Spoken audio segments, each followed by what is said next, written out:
Buenos días, compañeras y compañeros. Antonio. ¿Cómo son la Semana Santa? Hoy retomamos después de las vacaciones, como decía Juan, que habíamos tenido el lunes pasado. Y parece que la gente todavía se ha despistado. Hay que ir tomando y poniéndonos las pilas porque es necesario. Quería informar, a pesar de que algunos ya lo habréis visto en el chat del grupo que compartimos de la plataforma, de la rueda de prensa que se hizo mostrando el rechazo a los planes privados de empresa o empleo. Se hizo una rueda de prensa en Madrid delante del Congreso de los Diputados, a la cual se invitó, en la cual fue una rueda de prensa de todos los movimientos de pensionistas del Estado español, y a la cual se invitó a los grupos parlamentarios que habían presentado y han presentado enmiendas parciales a ese proyecto de ley de implantación y fomento de los planes privados de empresa. Los grupos que han presentado grupos parlamentarios, y acudieron y estuvieron con nosotros presentes dándonos el apoyo en la puerta del Congreso de los Diputados. Esto hay que decir que debe de ser un inicio, no es un final nunca, porque el proyecto de ley se está tramitando y se sigue tramitando, y se van a tramitar esas enmiendas. Lo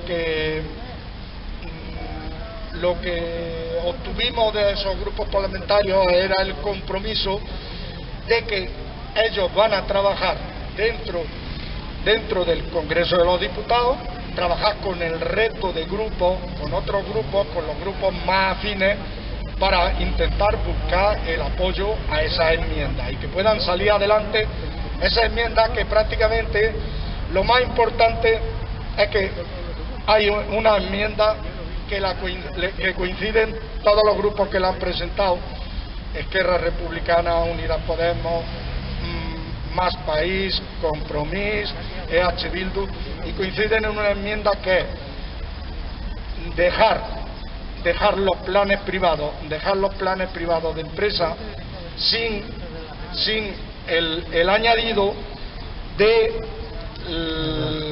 la carencia o de no cotizar la parte que se destine a planes privados de empresa, que no cotizara a la seguridad social, que eso quede sin efecto, y todo el dinero que se genere por trabajador, lo mismo la parte empresarial que la parte del trabajador, cotiza a seguridad social, independientemente de que el plan privado de empresa siga adelante y las empresas que quieran lo constituyan, pero que no pierda la seguridad social, no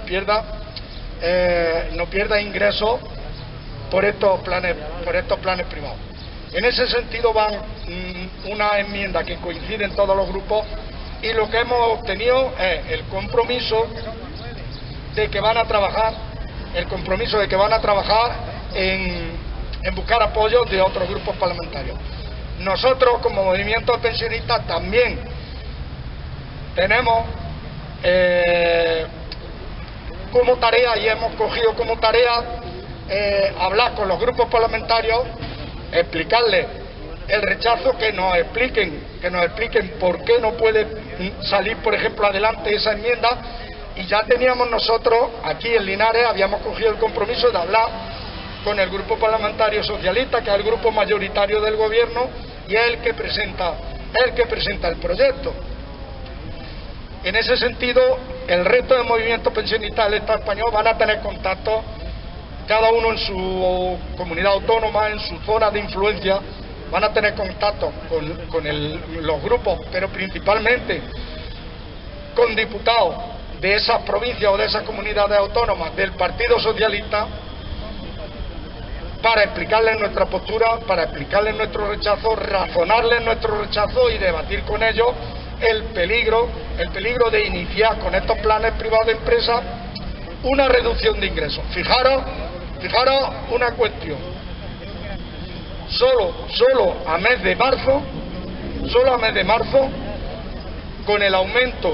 con el aumento de empleo el aumento de empleo y aumento de contratos un poco mejores al convertirse en contratos indefinidos, solo en el mes de marzo están aumentando mucho los ingresos de la Seguridad Social. Y como en este mes de marzo, o sea, y como a principios de este año, la Seguridad Social ha quedado liberada, como dijimos, de algunos gastos impropios, gastos que no salen ya de la bolsa de la Seguridad Social, están las cuentas de la Seguridad Social casi en equilibrio. Pues bien, casi ahora que se comienza a sanear, a vislumbrar la viabilidad y el equilibrio financiero de la Seguridad Social, lo que no tiene sentido y lo que no tiene lógica es que se empiece a debilitar por la parte de los ingresos, ya que por los gastos hemos arreglado que no se asuman gastos que no correspondían y se dedique solo a gastos contributivos, las cotizaciones, a los gastos que corresponden a los gastos contributivos de pensiones contributivas. Pues no tiene sentido debilitarlo por la parte de los ingresos. Entonces, ahí vamos a seguir trabajando. Es un trabajo, como decimos, que no terminaba con la rueda de prensa. La rueda de prensa, la verdad que fue un éxito, acudieron muchos medios de comunicación, ha tenido gran difusión, pero no acaba ahí. No acaba ahí, no debe de acabar ahí. No debe de acabar ahí porque, a pesar de que parezca largo, tedioso, cansado el movimiento que llevamos los pensionistas, la lucha de muchos años que llevamos los pensionistas, fijaros que siempre está corriendo peligro las pensiones públicas, está corriendo peligro la viabilidad de las pensiones públicas. Es muy necesario que no se acabe ahí la lucha, pero además también que es efectivo. Fijaros ahora otro riesgo, otro peligro, consecuencias económicas derivadas del alza de los precios energéticos y consecuencias económicas, por ende, o van aparejados, el alza de los precios van aparejados con la guerra de Ucrania. Pues bien, las tentaciones están ahí, y las tentaciones nos las están diciendo todos los días muchos gabinetes sesudos y pensadores, pero pensadores y sesudos para defender los intereses de quien les paga y de quien ha formado el gabinete. Las tentaciones están ahí, el peligro está ahí, nos lo están diciendo todos los días. Bueno, es que los salarios no deberían de subir lo mismo que la inflación, hay otros que sugieren. Bueno, y si los salarios no suben tanto, ¿por qué las pensiones sí deberían de subir lo mismo que la inflación? Los peligros están ahí siempre. ¿Os acordáis de las crisis de 2008, 10, 11, hasta 13? ¿Quién pagó la crisis? ¿Cómo se apañaron para que pagara la crisis? Las clases trabajadoras, primero con su despido y pérdidas de empleo, segundo con rebajas salariales, devaluación de sus salarios, y los pensionistas con casi congelación de las pensiones. Eso hizo surgir el movimiento pensionista. Se ha recuperado poder adquisitivo, se han recuperado algunas cosas, aunque no se consigue todo lo que se propone, pero por lo menos fijaros que se sirve de contención a las pretensiones estas que estábamos hablando, de los que ya empiezan a sugerir, ojo, para intentar influir en la opinión pública, para intentar influir en los ánimos públicos, que hombre, que los trabajadores se tienen que acostumbrar a que le va a subir todo un 9,8% y no trasladarlo a sus salarios. Vamos, que sean los perdedores otra vez de esta crisis. Y luego, por ende, te dicen, bueno, como los pensionistas tenéis firmado hace poco el proyecto de ley de revalorización de las pensiones, pues no sería justo que las pensiones se subieran. Ya empiezan a sugerirlo. Por eso decía, es efectivo, aunque estemos aquí poco, aunque nos veamos poco, sería necesario que fuéramos más. Pero es efectivo, por lo menos, como medida de contención, para decir a quien gobierne, decir, por ese camino no. La crisis de 2013 se saldó, 2011, 12, 8, 13, la situó la crisis financiera, inmobiliaria y financiera. Se saldó con muchísima más desigualdad. Esta crisis, quien puede, empresa, quien puede, ya está trasladando. Los costes lo están trasladando a precios, de ahí la inflación. Y ahora lo que te dicen es que las capas populares, las más desfavorecidas, trabajadores y pensionistas, no lo trasladen eso a mantener cuando mínimo su poder adquisitivo. Otra vez quieren que paguen la crisis los mismos y salir como siempre con más desigualdad, pero ojo, más desigualdad significa que paguen la crisis los mismos, pero más desigualdad significa un 1% que antes acumulaba un 30% de la riqueza y sale de la crisis acumulando el 40% de la riqueza. Como digo, influyendo en la subida de precios, y de eso nadie se acuerda, nadie se fija, ni este gabinete, por ejemplo, del Banco de España, este estudio, me parece, del Banco de España, que ahora ha dicho que hay que tener cuidado con trasladar la subida de la inflación a los salarios, porque eso crea una espiral inflacionista, leche, y no se da cuenta de que lo que sí se está trasladando es una acumulación de riqueza por el 1% que tiene la capacidad de controlar mercados y de trasladar sus costes a precios, lo que nos está subiendo los precios al resto de la ciudadanía. Qué curiosidad que el Banco de España a eso parece que no le ve peligro, no le importa, y sí le importa a lo otro. Ya está bien, siempre igual. Por eso es importante, decía, los movimientos sociales, el nuestro en particular, aunque solo sea por contención. Luego en el apartado propositivo para mejorar cuestiones que sabemos que están deficientes, que le están haciendo a mucha gente, a los más desfavorecidos, llevar una vida peor, unas condiciones de vida peor.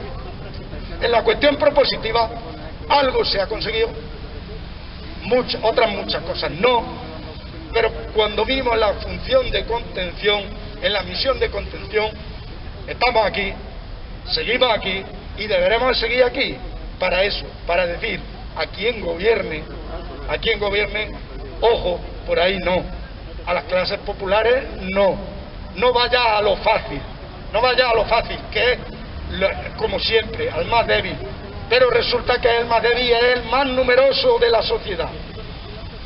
No vaya a lo fácil, y para eso estamos aquí. Esa es una cuestión que quería comentar hoy. Otra cuestión en ese aspecto, fijaros, el año pasado, ya en 2011 he estado mencionando la reducción del déficit y el alcanzar el equilibrio de las cuentas entre ingresos y gastos de la seguridad social. El año 2021 se cerró con 11.100, lo tengo aquí apuntado por eso, porque la cifra no me acuerdo, con 11.192 millones más de ingresos, con un déficit mucho más bajo de seguridad social. Eso es 2021. Este 2022 está previsto como se han asumido gastos mucho más superiores, se han asumido una cantidad superior de gastos impropios por los presupuestos generales del Estado y no por la seguridad social. Se supone que los ingresos deben de ser mucho mayores y el déficit muchísimo menor de la seguridad social. Por eso se demuestra que se puede, se demuestra que es viable. Lo que no podemos es comenzar a debilitarlo, igual que lo debilitaríamos, por ejemplo, con la cuestión de pagar menos impuestos por los planes de pensiones privados o como están diciendo ahora, para las consecuencias de la guerra, menos impuestos por todo. Ya hemos hablado muchas veces de los impuestos. Aquí casi todo, muchas veces parece que somos obsesivos. Antonio lo introduce muchísimas veces, pero es que es lo más importante. Vamos a ver las cuentas, y el Estado hace frente a sus gastos, a los gastos que asume. El Estado hace frente con los impuestos, es su fuente de ingresos. La fuente de ingresos son los impuestos. Todos nos acordamos del Estado. ¿Acordáis ahora mismo? Hace tres días con los camioneros, la huelga de camioneros, con los agricultores. Todos nos acordamos del Estado, pues que pongan esto, porque den una ayuda, pues que rebajen esto. Todos nos acordamos del Estado, pero nos creemos que eso es que una maquinilla de hacer billetes, y que el Estado dé, El Estado no puede dar si no recauda. Y si debilitamos los ingresos por vía impuestos, pues ese sentimiento de que todos nos acordamos del Estado para que dé una ayuda, para que fomente cualquier otras cuestiones, para que fomente subsidios, para cualquier otra cuestión de la cual todos nos acordamos. ¿De dónde creemos que van a salir los ingresos? ¿De dónde creemos? Hay un mensaje tramposo con los impuestos, porque es cierto que, hombre, es humano, a nadie le gusta pagar, y cuando te dicen pagar, pues no te gusta. Y si te dicen, vas a pagar menos impuestos, a todo el mundo le parece bien, dice, oye, pues, parece. Pero luego el mensaje tramposo es que cuando te enteras de dónde quieren rebajar algunos los impuestos, resulta que están hablando nada más que de rebajar los impuestos a quien más tiene y a quien más paga y a quien más gana. Perdón, no a quien más paga, a quien más gana. Te hablan del impuesto de patrimonio, te hablan de que no se aumente el impuesto de sociedades, que ya hemos hablado aquí muchas veces, que el impuesto de sociedades, las pequeñas y medianas empresas comienzan con el 25%, pero tienen en función de sus inversiones, tienen unas posibles deducciones, pero se traduce en que pequeñas y medianas empresas en España, por el impuesto de sociedades, abonan alrededor del 15%. Pero es que las grandes empresas, que son las que más beneficios tienen, se traduce en una media de un 3%. Un 3% del impuesto de sociedades. Y estamos hablando de rebajarles más los impuestos. Y luego nos acordamos de los hospitales, de la ayuda a los carburantes, de la ayuda a la agricultura. ¿De dónde creemos? Ojo con las promesas y con los que prometen y con los que nos dicen que la solución es rebajar los impuestos. Los impuestos se tienen que pagar como se están pagando y como se deberían de pagar en justicia, sin elusión fiscal y, por supuesto, muchísimo menos sin evasión fiscal. Y es progresivamente. Todo el mundo tenemos que contribuir progresivamente en función de sus capacidades. Lo que no puede ser es que quien más tiene sea el que menos impuestos pague. Hay una cosa curiosa, la habéis oído todos. Hay quien dice que hay grandes empresarios de las empresas del IBEX 35 que su empleado pagan muchísimo más impuestos que ellos. Su secretaria paga más impuestos que ellos. Ellos con unos ingresos anuales de 1.200.000 euros, de ingresos escandalosos anuales, ¿cómo resulta? Que vienen de bonus, de acciones, de participación en la sociedad, de no sé qué. Un empleado de la empresa paga más impuestos que ellos. Eso es lo que no puede ser. Por eso, ojo con lo que nos dicen de rebajar los impuestos, que lo que están queriendo es rebajar primero impuestos a algunos, y al resto, a la gran mayoría, lo que nos están queriendo rebajar es el estado del bienestar. Y en esa estamos ahora mismo, porque lo que se está dilucidando, por eso quería situar hoy cómo estaba la cuestión de los planes privados de empresas, pero también cómo estamos en la situación que estamos hoy.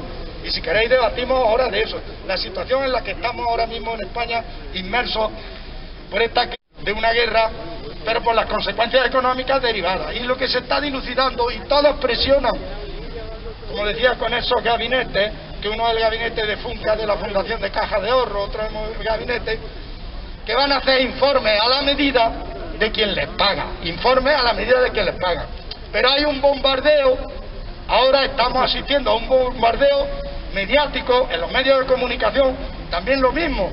En los medios de comunicación ponen la noticia que le interesa a quien les paga al medio de comunicación. Y a ese bombardeo estamos asistiendo. Y en esa se va a dilucidar lo que hablábamos. Situar, ellos quieren situar quién va a pagar las consecuencias de la económica, de los aumentos de precios de la guerra. Y en esas están situados.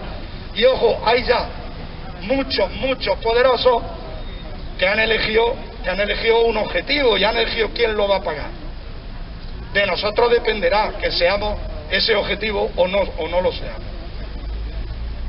Voy a ver si se me olvida algo.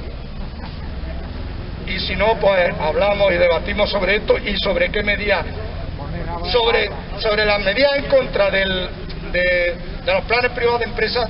Conforme evolucione la tramitación parlamentaria, informaremos de qué otras medidas vamos a hacer. Es probable que se haga alguna movilización estatal descentralizada, muy probablemente delante de las oficinas de la Seguridad Social o donde sea. Cuando lo concretemos, hablaremos.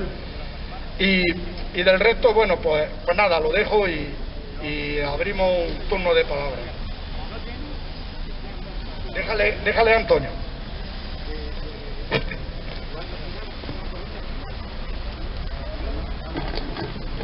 Buenos días.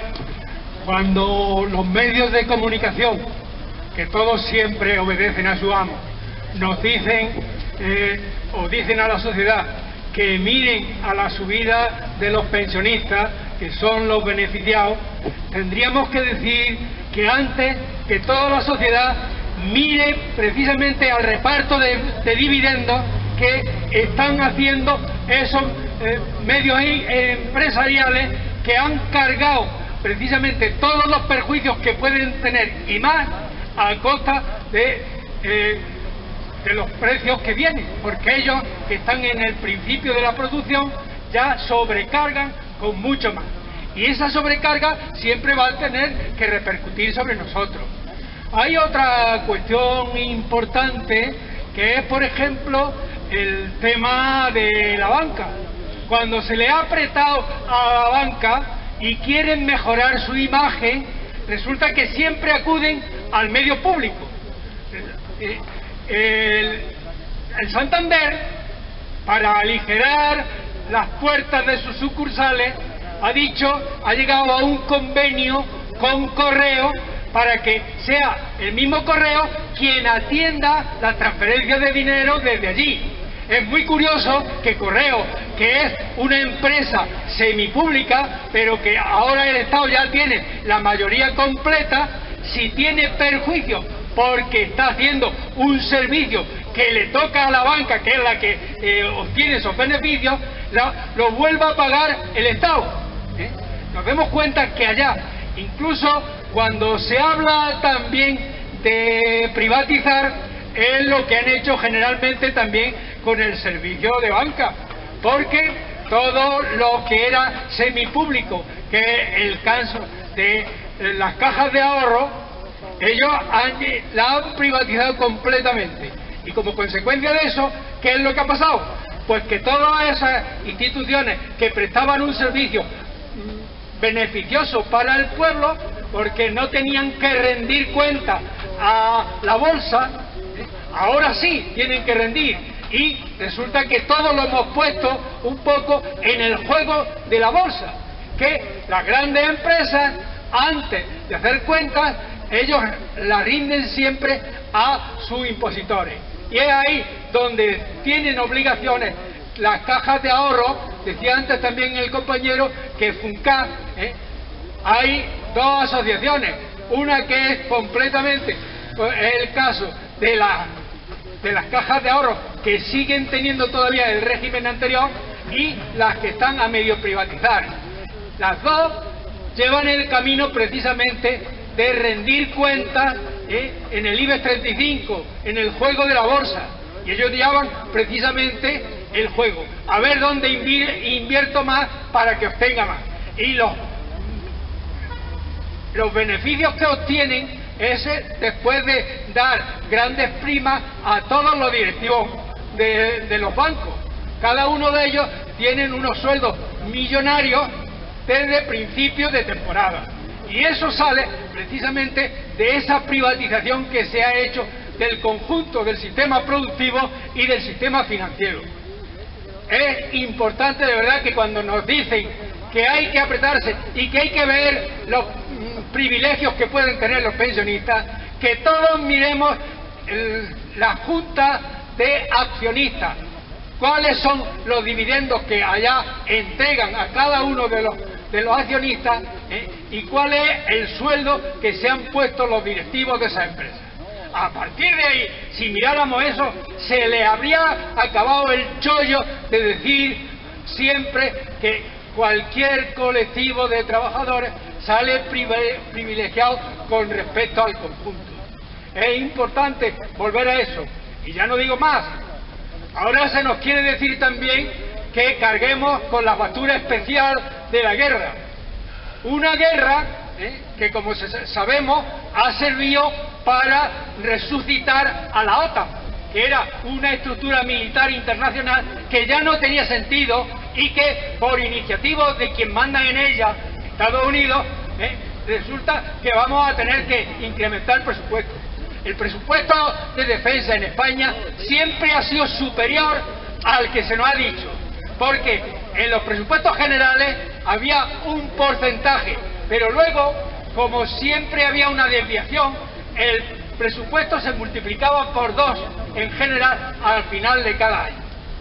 Eso está pasando y recordemos un poco que esto no es ni más ni menos que el resultado de la gran dependencia que tiene España y como el conjunto de Europa en el gobierno mundial.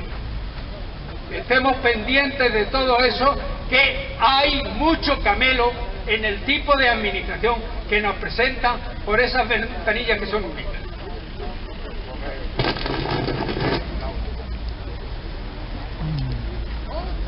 Sí.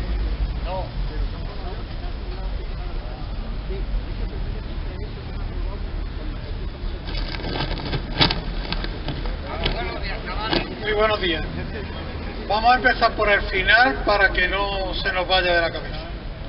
Acabo de oír que una guerra que ha puesto en marcha Vladimir Putin, que es el zar de toda la Rusia, y en la que una de las primeras cosas que dejó bien claro es que cuidadín con la OTAN, que si no tengo yo aquí a todo mi armamento nuclear dispuesto para que no paséis ni un pelo, pues resulta que esta guerra, que nace para que un señor pueda ocultar a su pueblo la ruina económica del país, porque Rusia, ya lo hemos comentado aquí varias veces, tiene un gran potencial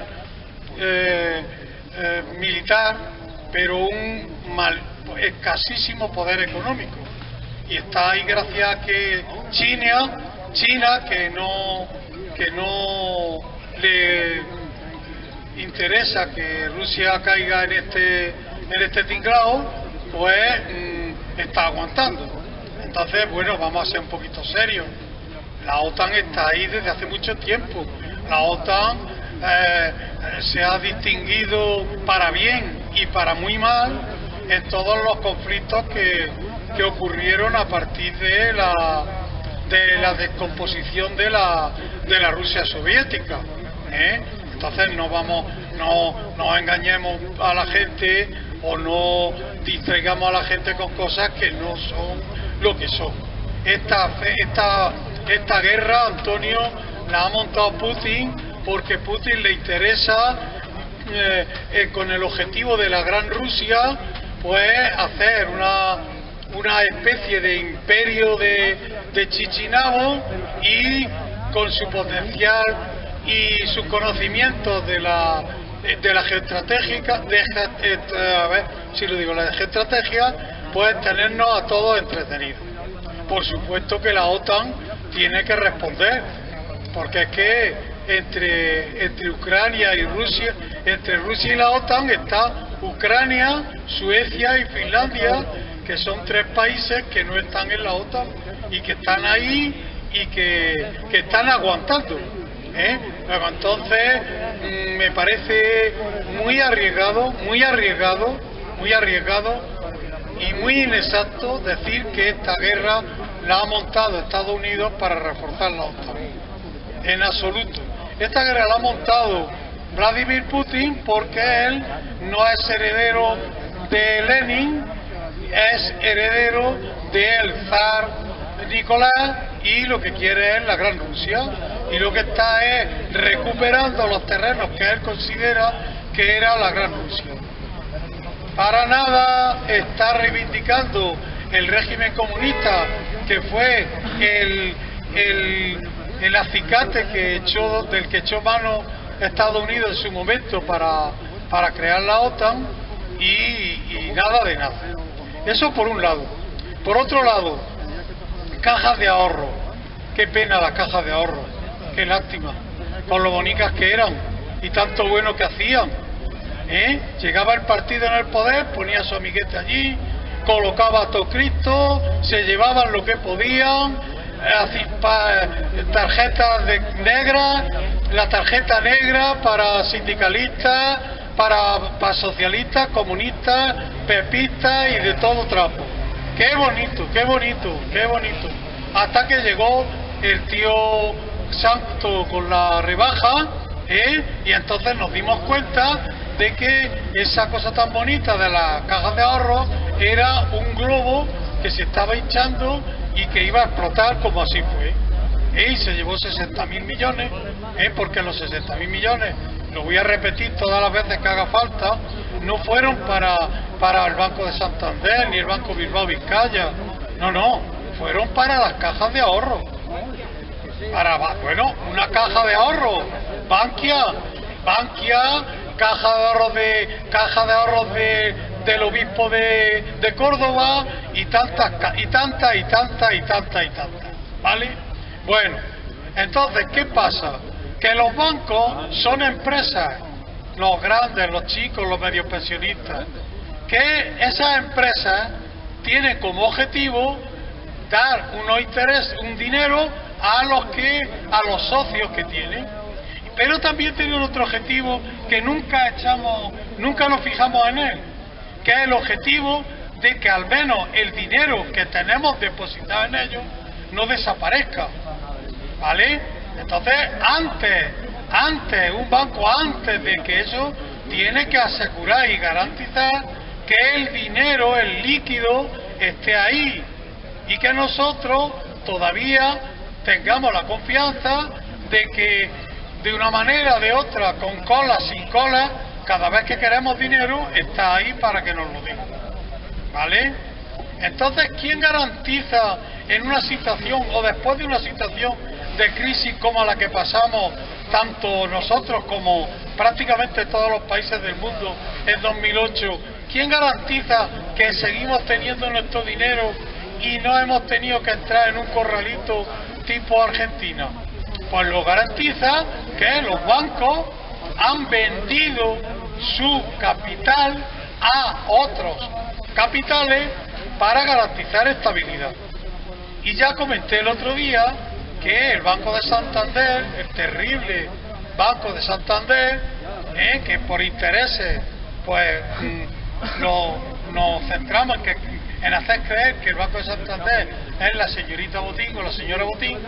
El Banco de Santander, de su capital inicial, de los Botín cuando crearon esta historia, les queda el 5%. Y el 95% del banco, bueno, el 95 no, el 90, 85, 90, es de los países árabes, estos que tanto les gustan a nuestro rey emérito, don Juan Carlos I, hay que nombrarlo porque si no alguien se puede enfadar. Bueno, pues eso es la situación. Nosotros estamos ahora con nuestro dinero en unos lugares donde creemos o queremos saber que está seguro. Entonces nunca va a estar seguro nuestro dinero en un chiringuito, donde, pues como pasó con el Banco Popular, de la noche a la mañana, pues no había nada. O como pasó con Bankia, que de la noche a la mañana no había nada. ¿Qué pasa? Pues que ya a partir de eso hemos debido de aprender, aunque parece que no, pero hemos debido de aprender que los bancos nos interesan que sean fuertes. Otra cosa es ver esto de las ganancias de los accionistas, pero dile tú a los árabes que nos mantienen a determinados bancos vivos, dile que vamos a controlar las ganancias y te va a decir el árabe, pues muy bien, ahí os quedáis, yo me llevo lo que traje y apañaros como podáis. Eso también hay que pensarlo, que nunca lo pensamos, Ya hace tiempo que dije que íbamos a acostumbrarnos a oír un mantra, a escuchar un mantra, que es que los pensionistas somos los que estamos beneficiándonos de todo, que no trabajamos, pero que chupamos todo lo que podemos y más, sin trabajar. Ese mantra ya dije que lo tenemos que escuchar, pero lo peor que podemos hacer es encima darle carta de naturaleza. Los pensionistas, por el sistema que hay aquí en España y que se ha desvelado bastante bueno, pues pagamos, recogemos lo que sembramos en su momento. Nosotros le estuvimos pagando la pensión a los padres y abuelos de los que ahora nos dicen que somos unos vampiros del sistema, eso se estuvo pagando con nuestra... Y ahora nosotros, naturalmente, tenemos que estar cobrando de lo que se está ingresando en la seguridad social. ¿Qué ocurre? Pues que con la crisis y tal, el tema del empleo se está poniendo así. Los bancos, que siempre han sido un recurso para el Estado, porque compraban deuda, porque también están así, y se nos está haciendo creer que aquí el problema es que somos un gasto como el postre de las casas, ¿no? Lo primero que se suprime en las familias que padecen problemas son los postres. Y no somos los postres. Y no basta con, como hemos oído aquí, con decir que bueno, ya se está arreglando la deuda que tenían con nosotros poco a poco. No, eso no es suficiente. Ni siquiera es suficiente garantizar que ya no vamos a hacer gastos indebidos. Es que hay un patrimonio inmobiliario que está ahí del que no se habla. O sea, ya sabemos que existe, pero no sabemos qué están haciendo con él o qué piensan hacer con él, porque eso es dinero de las pensiones, ¿vale? Y luego por último, el tema este de las grandes familias, las grandes empresas. Hay también pequeñas empresas, hay modestas empresas que con esta idea tan maravillosa de que todo el mundo a partir de X tiempo tenga derecho a un contrato indefinido, pues han venido todas al garete. Y pongo un ejemplo: empresas de construcción. Las empresas de construcción siempre han trabajado a trabajo hecho. Yo ahora mismo me surge tener que hacer una casa o tener que arreglar un piso, y hasta que acaba la casa y hasta que acaba el piso podemos hablar, pero en el momento que eso se acaba, pues yo no puedo mantener a toda una cuadrilla de trabajadores, porque yo el dinero que genero es el dinero con el que trabajo. Entonces, ¿qué está ocurriendo con estas empresas? Pues que se están yendo al garete. Por un lado, los médicos reclaman a la administración pública que desaparezcan los contratos temporales, y la administración pública, que está obligando a quien tiene un contrato temporal, porque es así como funciona el negocio, lo está obligando a tener indefinido, y a los que debían de estar indefinidos, como son los médicos, los mantiene con contrato temporal. ¿Qué juego es? ¿Qué juego es este?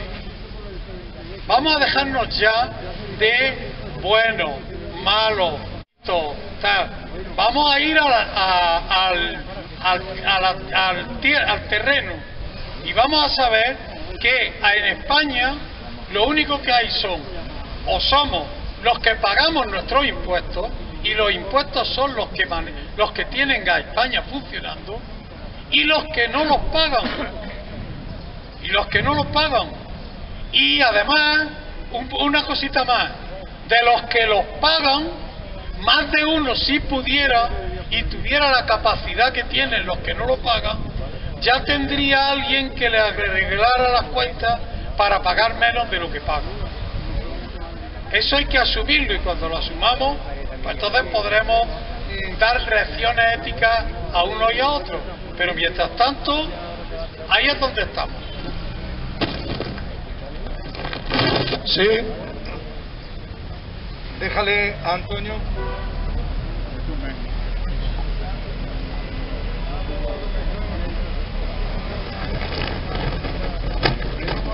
Pepe, si quieres, otro día discutimos de esto, pero separado. Yo siempre te voy a recordar 2 o 3 hechos puntuales, a ver si los miras.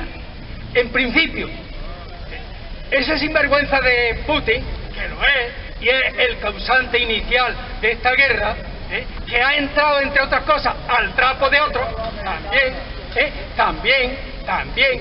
Ese nació con la ayuda de Estados Unidos cuando entró el neoliberalismo en Rusia. Y allí hay un mundo capitalista como en el de Estados Unidos y los demás. Ellos, tú tienes que ver concretamente. Y ese mundo capitalista de los bancos que tú tanto defiendes es el que le hizo a Sarkozy, el presidente francés, a decir que había que refundar el capitalismo, porque ese capitalismo que asegura los bancos estables no funciona.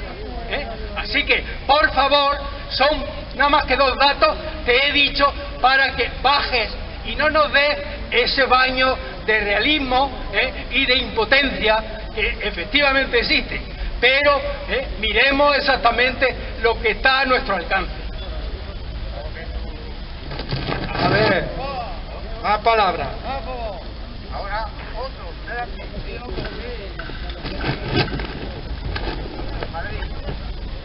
A ver. Sí, buenos días, compañeras, compañeros. Aquí estamos hablando nada más que de la guerra y todo eso. Pero si es que eso para nosotros, aquí no queremos guerra ni queremos nada. Si la guerra está allí, y la guerra nosotros la tenemos en consumir. Nosotros tenemos la guerra en los supermercados, en todo. Pero aquí lo que venimos esto es plataforma de pensiones públicas. Eso es lo que vamos aquí a defender. Lo que no podemos defender es la guerra, porque la guerra con nosotros no viene parada. Nosotros tenemos que seguir defendiendo nuestras pensiones, las pensiones de los que se van a jubilar y de las pensiones de todos nuestros hijos y de nuestros nietos. Compañeras y compañeras, vámonos para adelante y vamos a dejarnos de guerra, que la guerra ya la tenemos nosotros aquí. Vamos a dejarnos de Putin, vamos a seguir luchando, y luchamos aquí por nuestras pensiones y por las pensiones que se van a terminar, que se van a jubilar, porque gobierne que gobierne. Las pensiones se defienden. Gobierne que gobierne, más Las fuerte. pensiones se defienden, José. Bueno. Pues quería también recordar una cosa, seguro que lo habéis visto ya, porque lleva bastante tiempo, una cosa que a nosotros como plataforma de pensionistas siempre nos ha preocupado. Nos preocupa, por supuesto, nos preocupa y nos ocupa las pensiones y el sistema público de pensiones y el mantenimiento del sistema público de pensiones, pero nos preocupa todos los servicios públicos de calidad, y en base a eso sabéis que hemos iniciado una campaña para puesta en marcha y en servicio las instalaciones del geriátrico que por cierto esta administración andaluza ha hecho caso omiso. Será cuestión de recordarle que no está haciendo nada en el sentido de utilizar esas instalaciones y de que sirvan para dar servicio a la ciudadanía de Linares y de la comarca.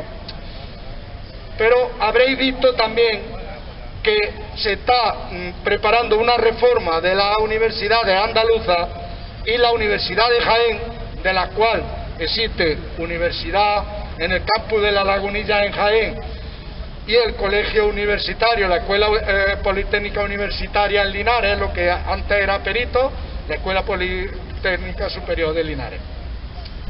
Bueno, pues se está dilucidando una reforma y resulta que a la administración andaluza, a la Junta de Andalucía, no se le ha ocurrido nada más que modificar la forma de los presupuestos con un resultado de una inferior financiación para la Universidad de Jaén, poniendo en peligro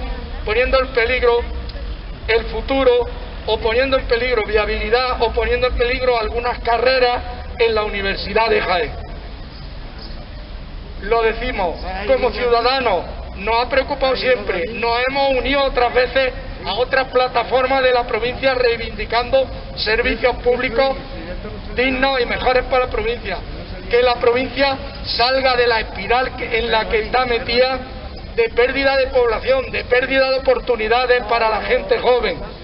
Y si se lleva a cabo esa reducción presupuestaria para la Universidad de Jaén, si se lleva a cabo esos cambios y esa reforma universitaria, sería abundar más en la pérdida de oportunidades de la provincia de Jaén. Sabéis, porque todos lo habéis oído, que hubo una manifestación en Jaén, pero hay programada una manifestación en Jaén y en Linares para el día 27, es la de Linares, y el 28 la de Jaén, a la inversa, el 27 en Jaén y el 28 en Linares. Desde aquí decir que la plataforma apoya, la plataforma haremos información, haremos difusión de nuestro apoyo y haremos un llamamiento, y nos conviene a todos hacer un llamamiento a toda la ciudadanía para cuando sea la manifestación que acudiremos como plataforma y acudiremos, y nos interesa que sea una afluencia masiva que diga de una vez a la administración, que diga de una vez a la Junta de Andalucía que basta ya de ensañarse con Jaén, de ensañarse con Linares, de ir haciendo perder oportunidades cada vez más a la provincia y en concreto también a nuestra ciudad y a nuestra comarca. Entonces, recordarlo, y si queréis hacer alguna intervención, de todas formas, el lunes próximo, día 25, lo hablamos otra vez porque estamos a tiempo. La manifestación hemos dicho que era el 28. Entonces, pues nada, si queréis hablar sobre este otro tema, y si no, pues el lunes próximo, lunes 25, nos vemos y continuaremos hablando de pensiones, de universidad, de servicios públicos para las personas mayores, de la inflación, del mantenimiento del poder adquisitivo, de todas estas cuestiones. Muchas gracias.